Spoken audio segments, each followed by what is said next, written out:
বর্ষার সময় যখন এই সাইডে পানি বেশি হয়ে যায় তখন এটা বন্ধ করে দেয়। আসসালামু আলাইকুম, কেমন আছেন সবাই? আজকে বহুদিন পরে এমন একটা জায়গায় আসলাম।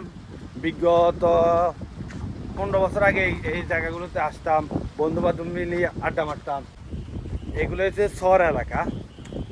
আমাদের যে ইউনিয়ন আছে সেই ইউনিয়নের একটু পাশে। এখানে বর্ষার সময় প্রচুর পানি হয়। এগুলো পানি দিয়ে ভরা থাকে। এটা হচ্ছে পুরাটা শহর এলাকার। মানে এলাকার যখন আপনি থাকবেন, এলাকার যে একটা শান্তি অনুভব করতে পারবেন। এটা হচ্ছে আমাদের এই জায়গাটা যখনই আসি তখন কি একটা ভালো লাগে। প্রতিটা সময় আগে যখন ক্লাস 9-10-এ পড়তাম তখন বন্ধুবান্ধব মিলে এখান থেকে আসে আড্ডা মারতাম। কারণ এখানে প্রচুর বাতাস, গরমকাল হোক শীতকাল হোক অন্য একটা পরিবেশ থাকে। এখানে একটা রাস্তা আছে, রাস্তার দুই ধারে খেজুর গাছ। যখন শীতকাল আসে তখন এই গাছ থেকে খেজুরের রস সংগ্রহ করে। এখন খেজুর গাছগুলোতে খেজুর হয়েছে, ওইটা তো খেজুর ধরছে, কি পরিমাণ খেজুর ধরছে। এইটা একটা রহমত। এই জায়গাটা আপনি যদি কখনো আসেন, মানে এই জায়গাটা একটা সুন্দর অনুভূতি। মানে গ্রাম বলতে তো গ্রাম যার বলার বাইরে। প্রতিটা গ্রামের মধ্যে এরকম একটা পরিবেশ আপনি কচি আমরাও পাই না। আমরা অনেকটা দূর, আমার বাড়ি থেকে হয়তো দেখা যায় 20 থেকে 30 কিলোমিটার রাস্তা পার হওয়ার পর আমরা এখানে আসার পর এখন হাঁটি হাঁটি যাইতেছি। এখানে একটা মূল বিষয় হলো এখানে একটা সুইচ গেট আছে, যেখান থেকে যে ইন্ডিয়া থেকে পানি নামে আসে। পানিটা একটু ওভার হয়ে গেলে, বেশি হয়ে গেলে এই সুইচ গেট দিয়ে পানি কন্ট্রোল করে। ওই যে এদিক দিয়ে দেখা না, এই যে সুইচ গেট, এটা হচ্ছে সুইচ গেট। আমাদের উদ্দেশ্য ছিল এখানে আসা, এখানে এসে যে এটা দেখা। আগে যখন বন্ধু বান্ধব নিয়ে আসতাম এই জায়গাটা আসতাম, খুব ভালো লাগতো। গ্রামের পরিবেশ আসলে অনেকটাই ভালো। যখন আপনি গ্রাম আসবেন তখনই বুঝবেন গ্রাম আসলে শান্তির জায়গা। এই যে আমি এখন যে জায়গাতে আছি, এই জায়গাতে কখনো বিদ্যুৎ নাই। এর থেকে মানে প্রায় 20 কিলোমিটার দূরে কোনো বিদ্যুৎ নাই। এই এলাকার মানুষগুলো রাত্রে হলে তেল দিয়ে, হারিকেল দিয়ে ব্যবহার করতেছে।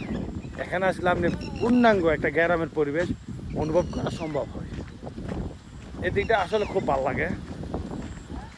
মাঝে মাঝে আসতাম আগে, এখন হয়তো 10 থেকে 15 বছরে আসি নাই।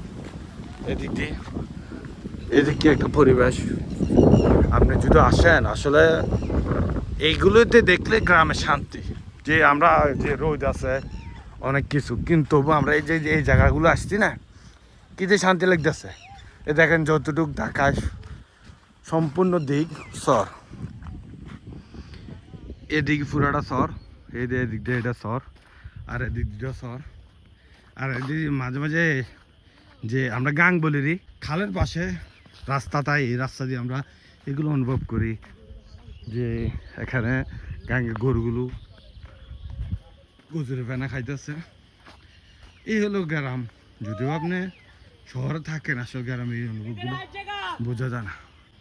এই হলো সুইচ গেট। এই সুইচ গেটের মাধ্যমে পানি কন্ট্রোল করে থাকে।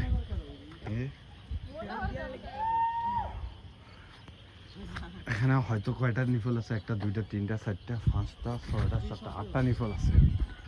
উপর থেকে এগুলো এটা সারি দিলে যেটা নিচে পড়ে, এটা নিচে পড়লে পানির স্রোত এখানে কমে যায়।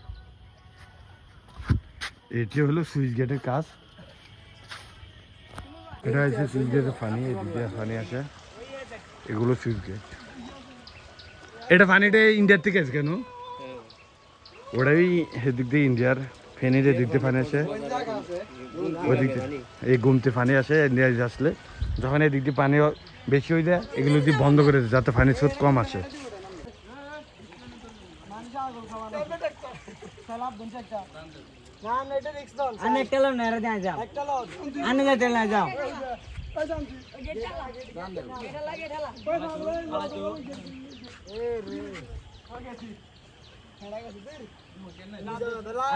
এই আটটা হচ্ছে সুইচ গেটের নিফল।